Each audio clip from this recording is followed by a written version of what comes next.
आकाशवाणी अमरावती केंद्र सादर करीत आहे महात्मा फुले यांच्या जयंतीनिमित्त समन्वित नाट्यरूपक विचारांचा ज्योतिप्रवास. निवेदन अवंती मोरे. अभिनाट्य लेखन आणि वाचन प्राध्यापक सुशील दत्त बागडे. सादर करते आशिष गावंडे.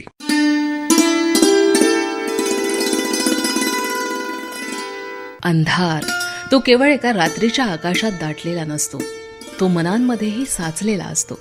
परंपरांच्या नावाखाली रूढींच्या सावलीत आणि अन्यायाच्या साखळ्यांनी घट्ट जखडलेल्या समाजात 19व्या शतकातील भारत, जिथे माणसांची ओळख त्याच्या कर्तृत्वानं नव्हे तर त्याच्या जन्मानं ठरत होती, जिथे ज्ञानाचे दरवाजे काहींसाठी उघडे तर अनेकांसाठी कायमचे बंद होते.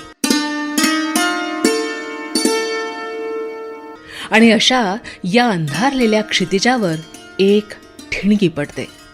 हळूहळू ज्योत बनते आणि त्या ज्योतीतून उगम पावतो एक विचार. हा प्रवास आहे ज्योतिरावांचा, ते महात्मा होण्याचा.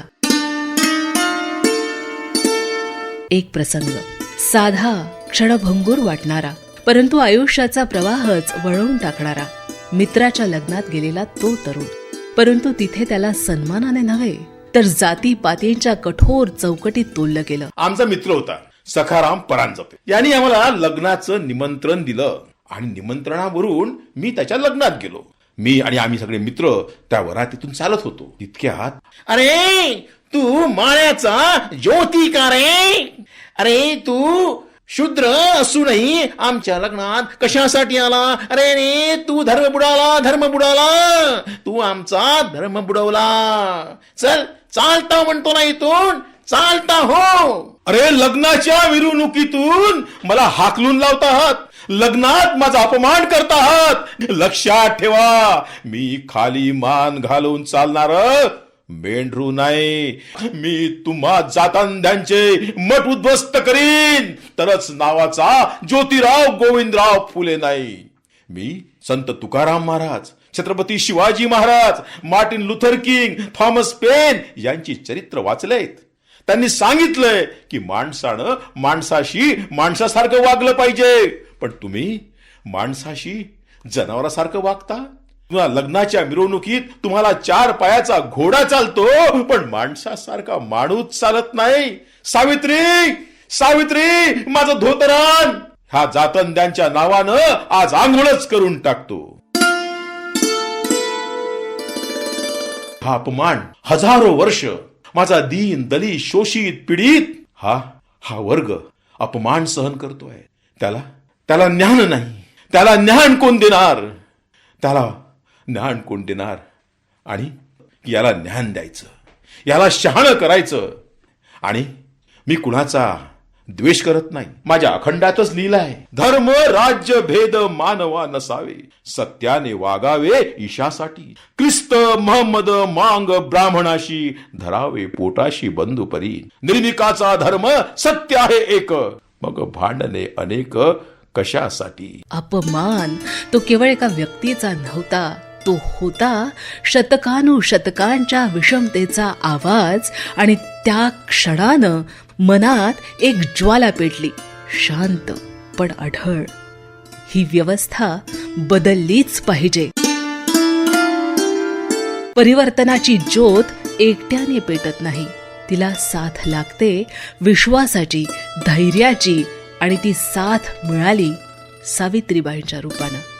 ज्या काळात स्त्रीला अज्ञानाच्या अंधारात ठेवणं हीच परंपरा मानली जात होती, त्या काळात एका पतीनं पत्नीच्या हातात पुस्तक दिलं. ही केवळ शिकवण नव्हती, हा होता बंधनांवर केलेला पहिला प्रहार. हे नातं केवळ संसाराचं नव्हतं, ते होतं विचारांचा सहप्रवास, समतेचा एक जिवंत करार. जिच्या हाती पाळण्याची दोरी नाही, जिच्या हाती शिक्षणाची दोरी, ती जगाचा उद्धारी. आणि मी साऊ तू शिकशील का? साऊ त्या म्हणाली, शेठजी आम्ही दोघही एकमेकांचा आदर करायचो. आणि मी कुठलाही निर्णय, मग मी काय केलं, बाजारात गेलो आणि बाजारातून आणली पाटी. साऊ स्वयंपाक करत होती, तव्यावर भाकरी टाकत होती. मी गेलो आणि साऊला म्हटलं, साऊ, अगं साऊ, बघ बघ साऊ, मी तुझ्याकरता काय आणलं बघ साऊ. तिने भाकरी तव्यावर टाकली आणि तिचं बोट जळलं हो. ती म्हणाली, शेठजी, बाजारातून गोल तवा आणण्यापरीस तुम्ही हा चौकोनी तावा कसा परीस आणलाय? साऊ, हा तावा नाही, ही पाटी आहे आणि ह्या पाटीवर मी तुला शिकवणार आहे. तेव्हा साऊ म्हणाली, नको नको नको नको शेठजी, बायांनी अक्षर शिकली की त्याच्या फळ्या होतात आणि त्या धन्याच्या अन्नात जातात आणि धनी मरतो. अगं साऊ, हे सगळे तुम्ही आयाबायांनी शिकू नये म्हणून हे सगळं. साऊ, साऊ तू शिकशील ना साऊ? आणि माझी साऊ शिकली. म्हणजे अन्यायाला प्रतिकार, को म्हणजे कर्म कांडाला मूठ मातीच. नॉर्मल स्कूलमध्ये पहिल्या क्रमांकानं पास झाली. ही भारतातील पहिली शिक्षिका आयाबायांना मुलींना शिकवायसाठी घराबाहेर पडली. आणि मग इतिहासानं एक नवीन दिशा घेतली. पुण्याच्या भूमीत पहिल्यांदाच उघडलं मुलींसाठीचं शाळेचं दार. हा केवळ शिक्षणाचा आरंभ नव्हता, तो होता अंधाराला दिलेला पहिला प्रकाश किरण. स्त्री शिकली तर समाज उभा राहील हा विश्वास होता आणि त्या विश्वासासाठी झुंज देण्याची तयारी. प्रत्येक प्रकाशाला सावली साथ देत असते. दगड उडाले, अपशब्दांचे वादळ उठले, बहिष्कारांच्या जखमा दिल्या गेल्या, पण विचार तो कधीच मागे वळून पाहत नाही. ज्योतिराव आणि सावित्रीबाई हे दोघंही उभे राहिले, वादळातही स्थिर, कारण त्यांना ठाऊक होतं हा संघर्ष केवळ स्वतःच्या अस्तित्वासाठी नाही, तो आहे समाजाच्या आत्म्यासाठी. त्या रात्री मी गुलामगिरी हे पुस्तक लिहित होतो. रात्र खूप झाली होती. साऊ म्हणाली, शेठजी, जरा आता आराम करा, डोळ्यांना हातांना जरा उसंत मिळू द्या. साऊ, मी थांबलो की समाज थांबेल, म्हणून आपण जागं राहिलो पाहिजे. तेवढ्यात दोन इसम हातात तलवार कुऱ्हाडा घेऊन आमच्या पुढ्यात अकस्मात उभे ठाकले. अंगावर कांबळ लपेटलेली, तोंडावर फडकं बांधलेली. त्यावेळी दिसले ते फक्त त्यांचे खुनशी डोळे. मी ताडकन उठलो, शेजारची काठी उचलली आणि म्हणालो, अरे कोण आहात तुम्ही? दरोडा घालायला आलात की आम्हाला मारायला? अरे तुला मारायला आलोय, तुझा निकाल लावायचा आम्हासने. बाबांनो, आमचा जीव घेऊन तुम्हाला काय मिळणार? पण आम्हाला तुम्हाला मारायची सुपारी घेतली आहे आम्ही. तुमचा खून केल्यावर आम्हासनी बक्कळ पैसा मिळणार हाय. ठीक आहे. अरे अरे बघू काय, घाल घाव आणि कर दोन तुकडे दोघांचे बी. कुऱ्हाडा आमच्या अंगावर घेतली आणि तेवढ्यात मी त्याचा हात पकडला तर हात जायबंदी केला. साऊनं त्याच्या हाताला चावा घेतला आणि ती संधी साधून दुसऱ्याच्या हातची कुऱ्हाडी सकली. साऊनं घेतलेल्या चाव्याने दुसरा मारेक जोरात ओरडला, विळू लागला. अरे धोंडीराम कुम्हारा तू? लागली साऊने. दुसऱ्या मारेकराचा बुरखा ओढला तर बघतो तो काय, तो रामोशी धोंडीबा रोडे होता. मी म्हटलं, धोंडीबा, रामोशी तू आम्हाला मारायला आलास? तुझी पोर सारजा माझ्या शाळेत शिकते ना रे. वा धोंडीरामा वा, चांगली गुरुदक्षिणा दिली तू आम्हाला. बघ साऊ बघ, आपण ज्यांच्यासाठी जीव पणाला लावतो आज तेच आपला जीव घ्यायला आले आहे. अचानक धोंडीरामाने माझे पाय धरले. रामोशी रोडे माझ्या पुढे हात जोडून खाली बसला. ते दोघे रडत होते, क्षमा मागत होते, गयावा करत होते. धोंडीराम कुंभार तर कळवळून म्हणाला, तात्या खेटानं हा ना आमासनी, चापकानं सोला पण आमासनी माफी द्या. तुमच्या दुश्मनाईनं आमासनी हजार रुपयाची लालूच दाखवली. रामोशी रोडे तर नुसता अश्रू गाळत होता.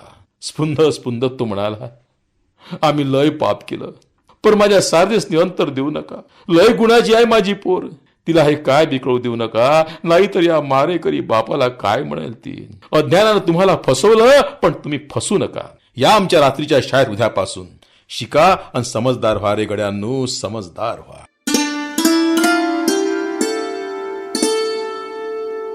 इतिहासाच्या पानांकडे पाहताना त्यांनी भूतकाळालाही नव्यानं अर्थ दिला. छत्रपती शिवाजी महाराजांच्या कार्यातून स्वाभिमानाचा, न्यायाचा आणि लोककल्याणाचा संदेश समाजाच्या मनामनात पोहोचवला. कारण इतिहास हा केवळ गौरवगीत नसतो, तो असतो प्रेरणेचा दीपस्तंभ.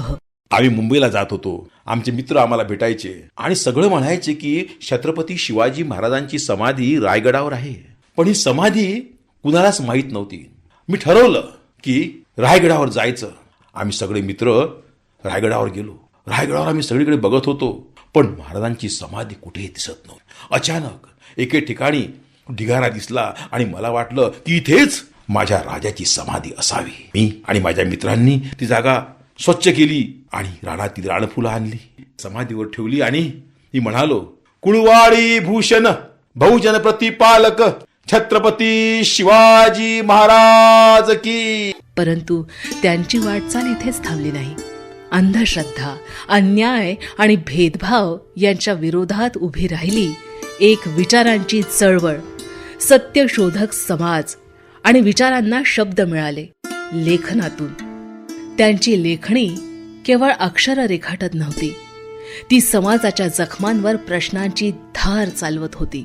ज्योतिराव फुले हे नाव केवळ एका व्यक्तीचं नाही, तो आहे एक अखंड प्रवाह, जो प्रश्न विचारतो, जो विचार जागवतो आणि जो माणुसकीचा अर्थ नव्याने सांगतो. एकदा पुण्यामध्ये ड्यूक ऑफ कनाट म्हणजे व्हिक्टोरिया राणीचा मुलगा पुण्यात आला होता. तेव्हा मला वाटलं की मी शेतकऱ्यांचं दुःख, शेतकऱ्यांचे प्रश्न त्यांच्यापुढे मांडले पाहिजे आणि म्हणून मी शेतकऱ्यांच्या वेशामध्येच तिथे गेलो. आता शेतकऱ्यांच्या वेशात मला बघितल्याबरोबर तिथल्या सर्व पोलिसांतल्या बंदोबस्तात त्यांनी मला अडवलं.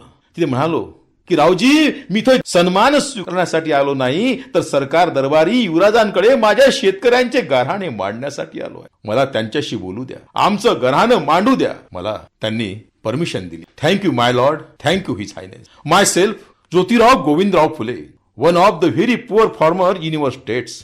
देर are so many rich peoples seated in front of you. All are weared very expensive clothes with expensive ornaments and costly accessories.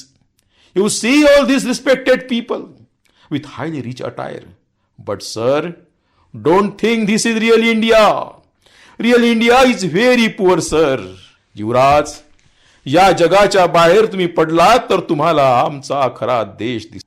माझ्यासारख्या फाटक्यांचा खरा हिंदुस्तान दिसेल. इथला माणूस पहाटेपासून सूर्यास्तापर्यंत काम करतो, पण तरी तो दारिद्र्यातच आहे. शेतकऱ्यांची दैना तर फारच वाईट आहे. थोडीशी कर्जावर रक्कम देऊन सावकार त्यांची अख्खी शेती गिळंकृत करतो. नापिकीने आधीच शेतकऱ्यांचे कंबरडे मोडले आहे. अन्नदात्या शेतकऱ्यावरच उपाशी मरणाची वेळ आली आहे. दुष्काळाने शेतकऱ्यांना हतबल करून टाकले आहे. जनावरे चारा पाण्याविना तडफडून मरत आहे. भुकेचा आगडोंब उसळला आहे. आकाशच फाटले आहे युवराज, आकाशच फाटले आहे. पण आपलं सरकार या स्थितीकडे पाहून डोळे झाक करीत आहे, त्यांची उपेक्षा करीत आहे. पण हे सारं आमच्या दयाळू राणी साहेबांना कळलं पाहिजे. आज या देशातले 20 कोटी शेतकरी हलाखी जगत आहे. त्यांना वाचवणं हीच खरी मानवता आहे. कृपा करून आमचा हा निरोप दयाळू राणी साहेबांपर्यंत पोचवा युवराज. एवढीच या फाटक्या शेतकऱ्याची तुम्हास विनंती आहे, तुम्हास विनंती आहे. आणि या सर्व प्रवासात समाजानेच त्यांना एक नाव दिलं, महात्मा. ही पदवी कोणत्याही सत्तेच्या शिक्क्याने दिलेली नव्हती. ती होती जनमानसाच्या अंतःकरणातून उमटलेली एक साक्ष. मला माझे मुंबईचे मित्र नारायण मेधाजी लोखंडे माझ्याकडे आले आणि मला म्हणाले, ज्योतिराव, मुंबईच्या कोळीवाड्यामध्ये तुमचा सत्कार घेण्याचं ठरलं आहे आणि त्या सत्काराला सयाजीराव गायकवाड येणार आहेत. म्हटलं, मी असं कुठलं काम केलं की माझा सत्कार तुम्ही करता आहात? पण तरी त्यांनी मला खूप आग्रह केला आणि मुंबईला गेलो. मुंबईच्या कोळीवाड्यामध्ये माझा सत्कार झाला. सत्कार होत असताना आमचा एक सत्यशोधक त्याने नारा दिला, महात्मा ज्योतिराव फुल्यांचा. सगळीकडून आवाज आला, विजय असो, विजय असो, विजय असो. ज्योतिराव फुले हे नाव केवळ एका व्यक्तीचं नाही, तो आहे एक अखंड प्रवाह, जो प्रश्न विचारतो, जो विचार जागवतो आणि जो माणुसकीचा अर्थ नव्याने सांगतो. आजही तो प्रवास थांबलेला नाही. तो आपल्या विचारात आहे, आपल्या कृतीत आहे आणि प्रत्येक त्या ठिकाणी आहे जिथे अन्यायाविरुद्ध आवाज उठतो. आणि आता या विचार प्रवाहाला शब्द देणारा तोच आवाज आपल्याला पुन्हा एकदा ऐकू येतो. चला त्यांच्या शब्दातून त्यांच्या विचारांचा स्पर्श अनुभवूया. सत्य सर्वांचे आदी घर, सर्व धर्मांचे माहेर. जगा माझी सुख सारे, खास सत्याची ती पोरे. सत्य सुखाला आधार, बाकी सर्व अंधकार. आहे सत्याचा बाजोर, काडी भंडाचा तो नीर. सत्य आहे ज्यांचे मूळ, करी धूर्तांची बाराळ. बळ सत्याचे पाहुनी, बहुरूपी जळे मनी. खरे सुख नटानो हे, सत्य ईशा वज्रूप आहे. ज्योती प्रार्थी सर्व लोका, व्यर्थ डंभा पेटू नका. व्यर्थ डंभा पेटू नका.